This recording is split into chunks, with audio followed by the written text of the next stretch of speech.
Saatnya berpetualangan, datang ke Taman Pelangi. Bersama teman-teman semua, yuk kita saling membantu. Aku punya tas berlari dengan si Joko. Bergegaslah ayo berpetualang. Halo, Assalamualaikum warahmatullahi wabarakatuh. Rabbi shrahli sadri wa yassirli amri wahlul 'uqdatam min lisani yafqahu qawli. Perkenalkan, nama saya Tasya Ruspita dengan NIM 2212101013 dari kelas PAI 5C. Baiklah, saya di sini akan sedikit menjelaskan terkait materi dari kelas 4 fase B mengenai mengenal akhlak yang baik. Oke, selanjutnya, akhlak itu apa sih? Ada yang tahukah? Nah, jadi akhlak itu perilaku atau sifat baik yang dimana sesuai dengan nilai agama dan budaya. Contohnya itu seperti membantu orang lain, menolong orang-orang yang kesulitan. Nah, akhlak pula terdapat dalam surat Al-Ahzab ayat 21 yang dimana berbunyi Bismillahirrahmanirrahim, laqad kana lakum fi rasulillahi uswatun hasanah liman kana yarjullaha wal yawmal akhir wa dzakarallaha katsira. Yang dimana artinya itu sesungguhnya telah ada pada diri Rasulullah itu suri tauladan yang baik bagimu, yaitu bagi orang-orang yang mengharap rahmat Allah dan kedatangan hari kiamat dan dia banyak menyebut Allah. Nah, hal itu tertuang atau tertulis dalam Al-Quran surat Al-Ahzab ayat 21. Jadi, kita semua harus memiliki akhlak baik, yang dimana akhlak itu perilaku atau hal-hal baik yang harus kita lakukan sesuai agama dan perintah negara atau budaya. Nah, kemudian jenis-jenis atau macam-macam akhlak itu juga banyak loh. Yang pertama itu akhlak terhadap Allah, yang dimana akhlak terhadap Allah itu seperti mengakui keberadaan Allah, bahwa kita meyakini bahwa Allah itu ada dan Allah itu satu. Allah itu tidak beranak dan tidak diperanakan seperti dalam surat Al-Ikhlas. Nah, kemudian akhlak terhadap Allah juga beribadah dengan tulus, yang dimana beribadah itu harus tanpa paksaan, seperti melaksanakan kewajiban-kewajiban kita seperti sholat 5 waktu, lalu berpuasa Ramadan dan kewajiban-kewajiban lainnya. Nah, seperti juga membantu orang lain dan membantu sesama. Kemudian bersyukur atas nikmat, yang dimana setiap harinya kita harus bersyukur atas nikmat yang telah Allah berikan untuk kita. Seperti hari ini kita masih diberi kesempatan oleh Allah untuk bernafas, untuk beribadah, lalu masih Allah kasih nikmat bisa makan. Jadi kita tuh harus bersyukur atas nikmat yang telah Allah beri untuk kita. Selanjutnya yaitu akhlak terhadap orang tua. Akhlak terhadap orang tua itu apa aja sih? Nah, yang pertama itu seperti menghormati dan mematuhi. Jadi sikap kita sebagai anak itu harus selalu menghormati dan mematuhi perintah-perintah orang tua. Apalagi itu perintah kebaikan, seperti ketika orang tua meminta tolong atau memerintah untuk melakukan sesuatu, selagi itu baik, kita harus mematuhinya. Seperti semisal orang tua menyuruh kita untuk beribadah, untuk sholat, mungkin untuk berpuasa Ramadan, maka kita harus mematuhinya karena itu adalah perintah Allah dan perintah orang tua yang harus kita patuhi, karena ridho Allah itu terdapat pada ridho orang tua. Nah, selanjutnya adalah membantu dan merawat. Membantu orang tua mungkin ketika kesusahan, seperti ketika memasak, kita harus membantu ibu kita. Kemudian ketika ayah kita kesusahan, maka kita harus membantu juga. Terus merawat, mungkin ketika orang tua kita sakit, maka kita harus jadi orang terdepan untuk membantu mereka.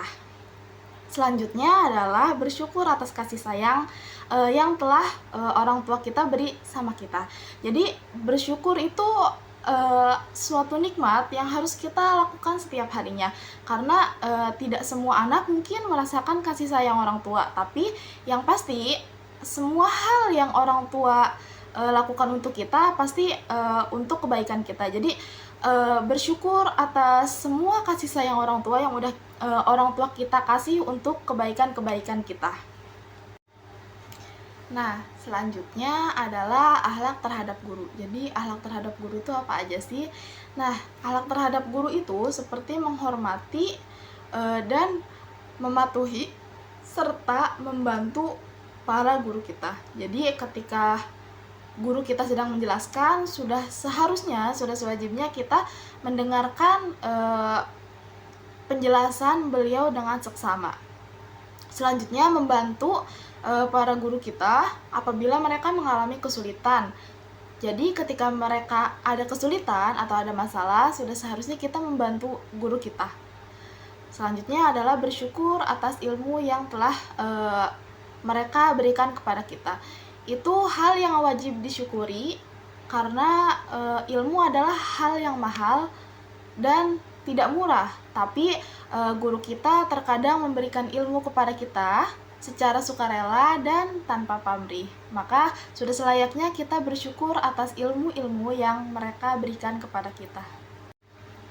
Nah, selanjutnya adalah akhlak terhadap teman. Akhlak terhadap teman itu apa aja sih? Jadi akhlak terhadap teman itu seperti bersikap ramah dan sopan, yang dimana ketika kita berteman sudah seharusnya kita bersikap ramah dan sopan. Jadi tidak mengeluarkan kata-kata yang bisa menyakiti mereka, mengeluarkan kata-kata yang bisa membuat mereka down dan tidak mau berteman, sehingga menyendiri karena rasa tidak nyaman ketika berteman. Selanjutnya adalah membantu dan mendukung, yang dimana hal itu harus kita lakukan ketika teman kita mengalami masalah, entah itu dalam hal apapun, seperti ketika mereka tidak paham pelajaran dan kita paham, maka sudah seharusnya kita membantu teman kita yang tidak paham mata pelajaran tersebut dengan membantu mereka menjelaskan kembali agar mereka paham dan bisa mengerjakan tugas-tugas yang mungkin diberikan oleh gurunya. Serta membantu mungkin ketika teman kita mengalami kesulitan, tidak hanya tentang pelajaran atau ilmu saja, tapi tentang banyak hal, seperti mungkin ketika mereka tidak punya uang dan kita punya uang, maka kita bisa membantu dengan memberikan sedikit untuk mereka agar mereka mungkin bisa membeli makan untuk hari ini, atau mungkin memberi apapun, membantu apapun. Kemudian berbagi dan bersyukur. Berbagi itu harus dilakukan sesama teman, karena mungkin hari ini mereka semisal tidak punya uang, maka seharusnya kita membantu mereka. Kemudian mungkin ketika mereka sedang kesusahan, sudah seharusnya kita membantu teman kita. Dan juga bersyukur, karena mungkin dari teman tersebut kita punya pandangan untuk melanjutkan kehidupan kita, karena dengan berteman dan punya rasa nyaman, kita akan merasa aman dan merasa tidak kesepian atau tidak sendiri, dan merasa terbantu ketika mungkin kita mengalami kesulitan-kesulitan. Selanjutnya yaitu akhlak terhadap lingkungan. Nah, akhlak terhadap lingkungan itu seperti apa sih? Jadi akhlak terhadap lingkungan itu seperti melestarikan atau menghormati lingkungan sekitar kita, yang dimana mungkin kita bisa melakukan reboisasi terlebih dahulu, mungkin di lingkungan rumah kita dulu, atau mungkin di lingkungan sekolah terlebih dahulu, dengan menanam tanaman-tanaman untuk melestarikan lingkungan kita. Kemudian mengurangi polusi, yang dimana tidak membuang sampah sembarangan, tidak membuang polusi yang bisa membahayakan tubuh kita dan tubuh orang lain. Jadi sebisa mungkin mengurangi polusi itu harus kita lakukan, dan melakukan penghijauan lingkungan seperti yang telah dijelaskan tadi. Jadi mulai dari menanam tanaman kecil dari pot-pot di rumah, kemudian di lingkungan sekolah, untuk mengurangi polusi udara. Nah, jadi banyak sekali contoh-contoh atau semisal-semisal yang bisa kita lakukan untuk menerapkan dan mengenal akhlak baik itu apa. Jadi menyumbangkan kebaikan. Jadi kita harus membantu sesama manusia, sesama muslim, sesama manusia untuk saling membantu satu sama lain, membantu orang lain yang kesusahan, sekalipun sedikit atau kecil, tapi akan bermakna besar untuk orang-orang yang membutuhkan bantuan tersebut. Kemudian bersikap jujur dan adil. Selanjutnya adalah pentingnya akhlak. Jadi pentingnya akhlak untuk kita tuh apa sih? Pentingnya mengenal akhlak yang baik itu apa sih?